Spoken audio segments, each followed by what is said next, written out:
All right, welcome into Studyball as we continue to prepare for 2023. And one of the big storylines last year was Dak Prescott and all the interceptions that he threw. Now, I was a guy that threw a lot of interceptions. I don't really worry about a lot of interceptions because you can play a great game and make one mistake and it turns into an interception. And your numbers are high, but that doesn't mean you played bad football at all times. And so I thought, let's go back and look at all of Dak's interceptions. Let's dissect each and every one and see where he needs to be better, where some of those things weren't even his fault, but we label the quarterback with those numbers. 17 interceptions. That's one a game, throughout the course of a regular season.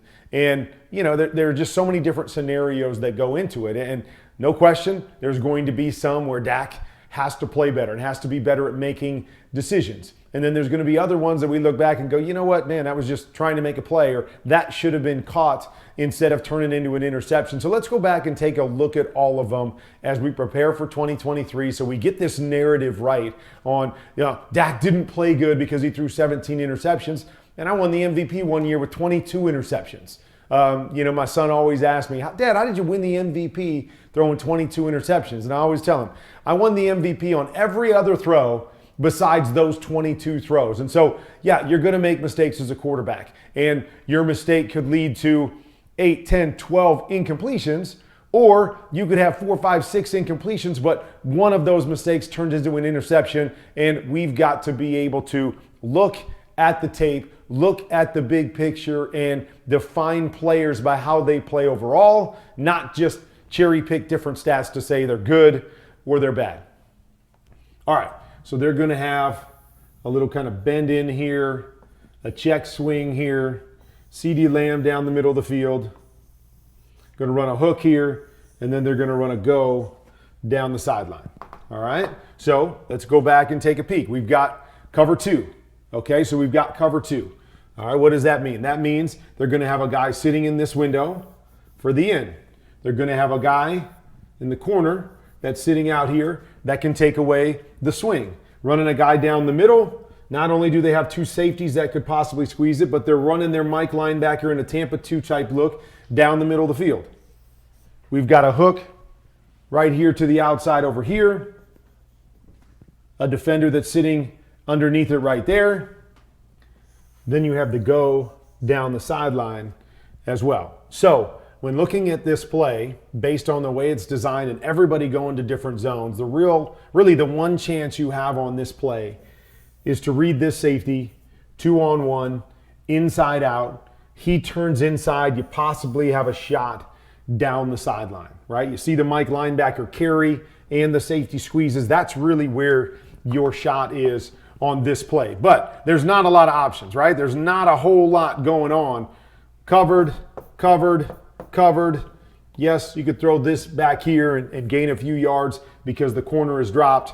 Otherwise, you got to work out to this whole shot here because you see the safety turning his hips inside. But that's tough. When you're looking down the middle of the field, you got to come out as a quarterback and say, all right, if I get cover two, right, I'm going to read the front side safety 2-on-1, or I say I'm going to read this backside linebacker, and if he drops, I've got to hit my swing. We got to make one of those two decisions, but not a lot going on here, right? Really only one guy open with the possibility of a check down back here.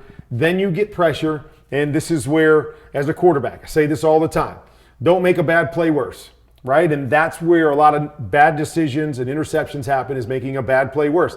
Nobody's really open. With the timing of this and the pressure, nothing's really happening here that can benefit you, and you start running out of the pocket. He loses sight of the corner here, so he's trying to throw this away from this defender. This happened to all the quarterbacks too, right? You get moving, you got guys in your face, you're seeing the inside defender, but you lose sight of one of these outside defenders. That outside defender, as he goes to throw it, comes back in and steals this. Actually, it is the underneath defender, but either one of these guys would have got this right here as they squeeze this, because it's a late throw with bad timing, leads to the interception.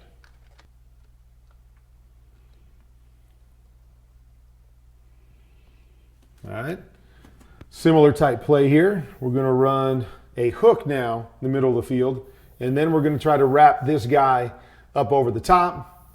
We've got a stop route here, a go on the backside, and once again, this check swing on the backside. So this play is really designed for a middle open defense. What we just saw, if these two safeties were to split and go wide, we could isolate this Mike linebacker, high, low right there, and throw it off of him. Okay, the problem on this play, and it's kind of a funky coverage because what do? They roll almost like they're going to go to too high right here, but safety Eddie Jackson stays in the middle of the field, so they play a version of what we call a 3 cloud weak. So it's like a cover 2 to the weak side with the safety going up over the top, and it's a cover 3 look to the front side. So now the problem here is we've got a safety that's sitting there for the high one. We've got a linebacker to take away the low one. Now we've got to go somewhere else with the football. Even if you're telling this guy, because I heard a lot of people talking about this as they criticize this play, even if you're telling this guy he needs to see the middle closed and try to flatten this and cross the face of the safety, that's really tough, right? Don't really see that as a play when this guy's going to run deep on a hook and we're going to run somebody 5 yards deep behind him on an in route. Now I get it. Okay, if there's a safety back there, we want you to cross his face, but that's a tough thing to do, to cross his face, and then Dak's got to get this ball up and over the linebackers and beat the safety who's got leverage to the inside. It's just tough. Back here, right, they rolled it, so now we've got a go route taken away. We've got our swing once again that we could throw off of a sinking cornerback as maybe our best option, or in cover 3, what I'm normally thinking is I'm normally going to read this outside, see if I could get the stop. Then I'm going to be back here to the hook, right? If this guy buzzes outside, hopefully I win on that hook. If not, check it down right here. But they're still trying to get the high-low. He gets the linebacker to jump. All that stuff is good, right? But now, again, you see leverage. It's tough leverage for CD, and we're going to say try to flatten, try to get across that safety who's driving, who has leverage to the inside. And this ball, right? He's throwing it right where CD's going. And again, we could blame CD by saying you didn't come flat enough here. To me, there's no leverage here for CD, and it's hard to blame CD on this particular play, in my opinion. I think you got to go somewhere else with the football. And again, to me, it's making a bad play worse because I'm looking at this and going, only if I get a middle open. If I get a middle closed defense, they have got guys in both positions to take that away. So I've got to do something where I don't make a bad play worse, get a check down, get the ball down, don't always try to make the big play. Leads to an easy interception for Eddie Jackson.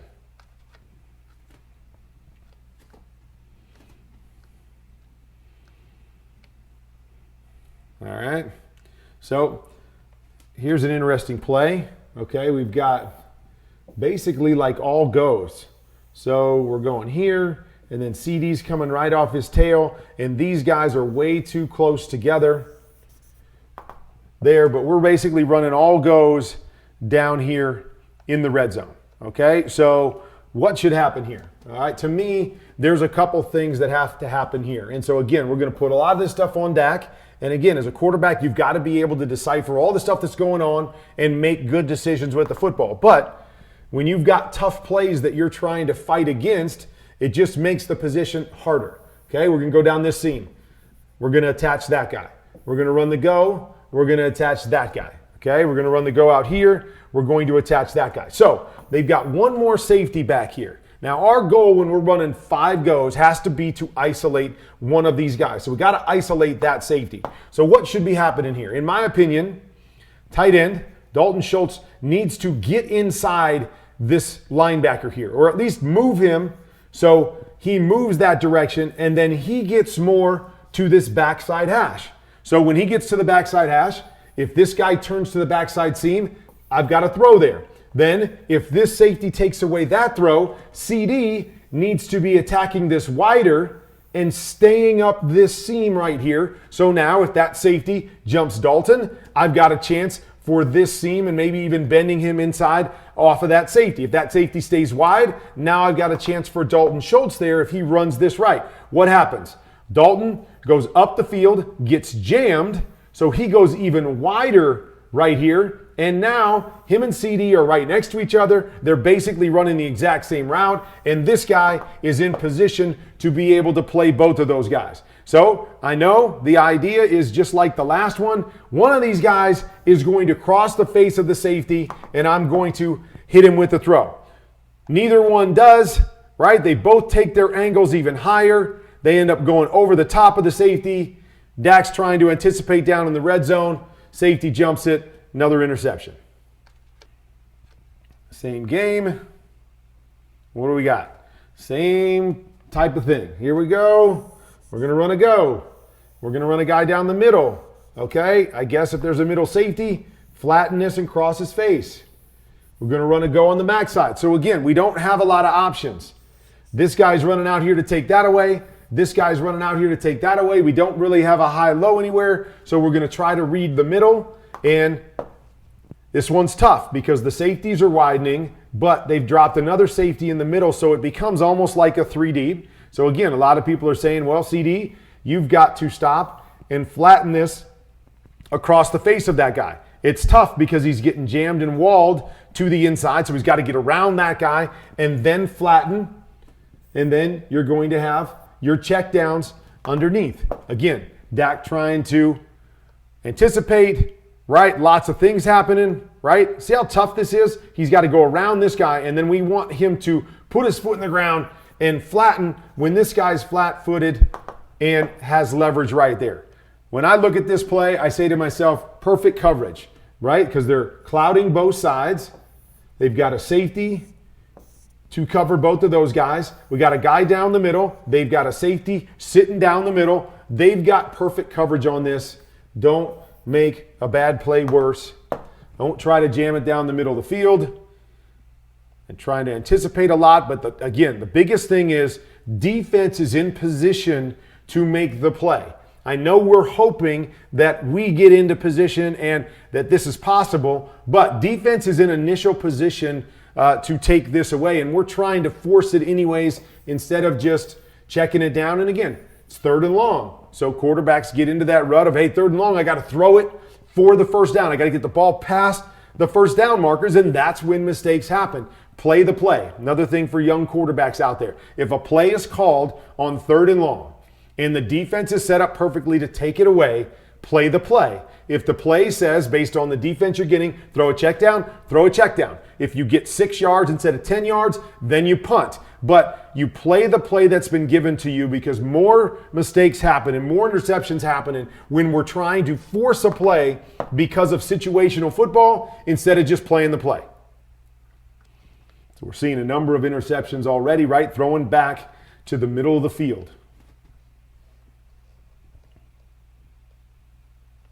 Okay, here we go again. Similar type stuff. Looks like we've got a seam here. Looks like we've got a go out here. Same sort of stuff. No real route concepts to isolate and high-low a defender.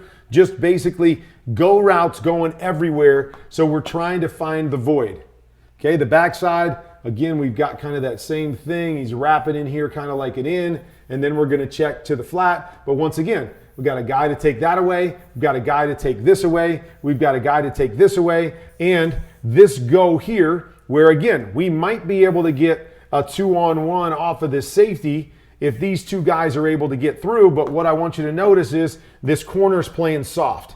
So he's not rolled up here so we get past him like the first play where we can truly isolate that safety inside out. He's got an advantage because his corner's playing soft. And so this is just a bad decision by Dak right here.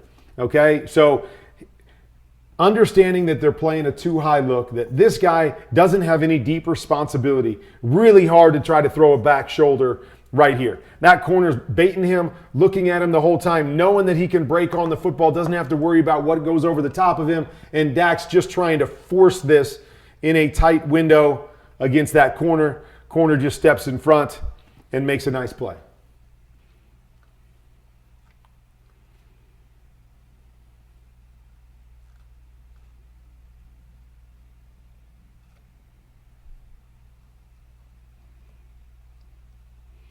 All right, so this one here, we're going to have a corner out. We're going to have a little under. Going to have that same middle route here. And I think we have a go route down here. Okay? So you're going to see Giants are playing some sort of man, two-man type situation. So they got two safeties high, and you see man-to-man underneath across the board. All right? So a couple things. For me, always want to look at the backside safety first. Okay? The backside safety goes and helps to the outside. Okay, that lets me know there's possible shot down the middle if I like the leverage. If this safety looks to the front side and starts to squeeze the front side, so watch him right here. See him? See him? He's going to try to rob the middle. Okay, once he goes to try to rob the middle, now we get a true one-on-one here where the safety's not in play. So that's an option. If Dak looks at that guy and sees him long enough to do that, maybe there's an opportunity to throw this stop route back here one-on-one. Okay? Other than that, we get two-man, right? And I get it. We got two-man. We got our best receiver jumping up over the top, but I've got safety help here.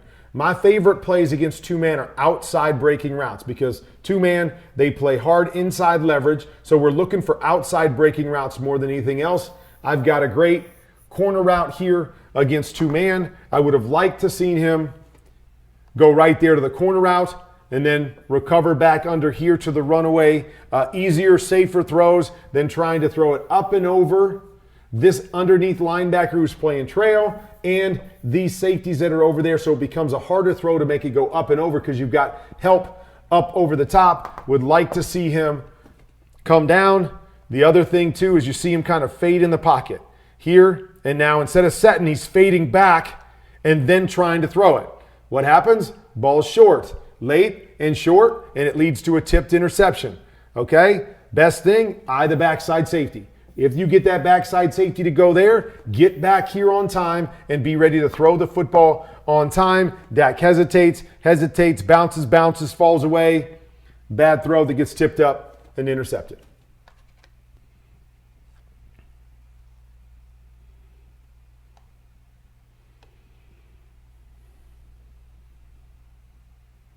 All right, so a lot of these things, mirrored concepts. Not a fan of mirrored concepts if you follow me on QBConfidential. Why?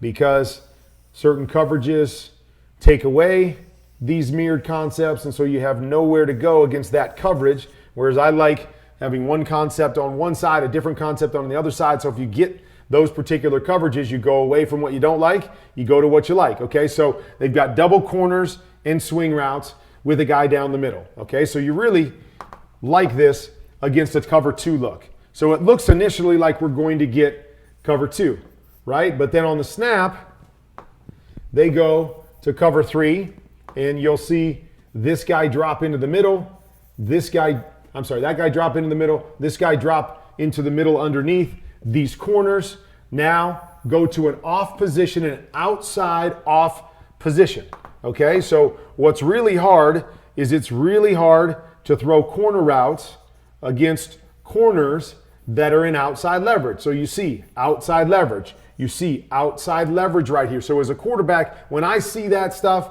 I'm saying to myself, we're done. I got outside leverage on a corner route. I don't want to try to throw that in there in hopes that my guy flattens across their face. I am going to find somebody else to check it down to because I don't have the middle throw because I've got two defenders in the middle. So here again, Dak comes back, and you see it right now. Terrible leverage right there. Terrible leverage on the corner. And again, don't have a great option underneath, but don't make a bad play worse. You got to see the leverage, and you can't try to force it in there. Boom. Guy's sitting outside leverage. Receiver never gets through him. Turns into an easy interception for Stephon Gilmore.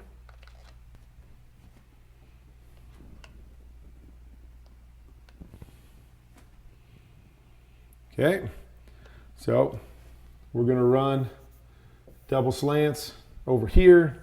Looks like we're going to kind of run this out-go combination down here to the bottom. Oh, maybe not. Maybe it's even a seam down here or a double go down here to the bottom.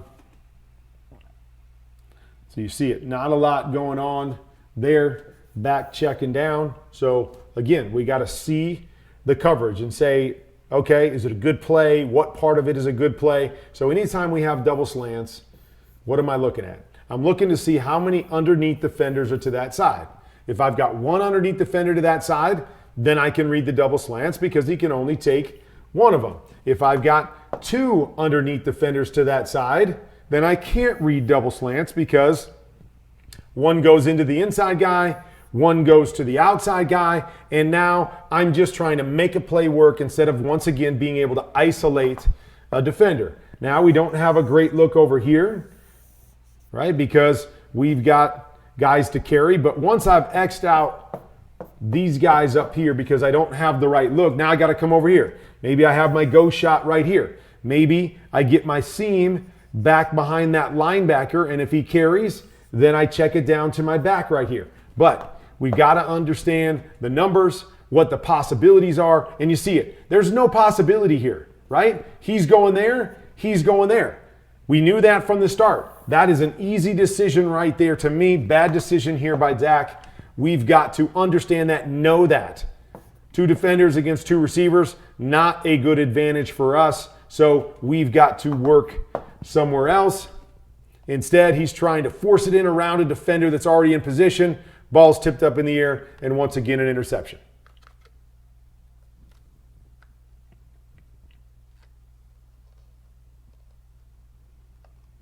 Okay, so here we go. We're going to run a stop back here. We're going to run a check swing, a stop, and a go route. Okay, so similar to a lot of the stuff that we've seen them try to run so far. Once again, problem is we got cover two. Okay, so this guy's sitting here, this guy's sitting here. We got two guys to cover the outside guy on the backside. Maybe you say we can isolate this defender, but you see they've got numbers across the board on an underneath type throw. Guy, cover, cover, cover. Okay, here's a possible window right there, and that's what Dak is trying to do right here. He's trying to eye this guy to get him to move strong and then isolate this guy backside. I like what he's thinking right here. But what happens? Ball gets tipped at the line of scrimmage, I believe. Goes right to a DB. All right, so see his eyes. Okay, eyes. Trying to move that defender enough to open up that window right there. I like that. Okay, now he comes off of here. Ball is tipped. He's hit. Goes off to the side. And now interception by the defense.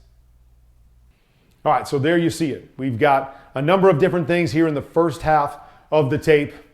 Some bad play calls that Dak made worse. Some bad decisions by Dak trying to force the ball in there. Some bad plays by his receivers that led to interceptions. And that's why I like to go back and do this, because we see 17 interceptions under Dak's name and we want to put all of them on Dak. Well, this helps us to understand where he needs to grow, right? That, hey, some of these things weren't his fault, but there were a number of interceptions that were his fault, and that's normal for a quarterback, is that you're going to make some bad throws. You're going to make some bad decisions, and that's the biggest thing for me when I go back and watch this tape, is really about understanding the situation, understanding the play call, and saying, defense has the advantage on this play call. So I can peek at something in hopes that I might get it, but as soon as I realize they've got it covered up, as they should, get it to your check down. Get it to your check down. Throw the ball away. Don't make a bad play worse. Seem to be probably the biggest theme for most of Dak's interceptions, is him just trying to force and make a play when there wasn't really a play to be made.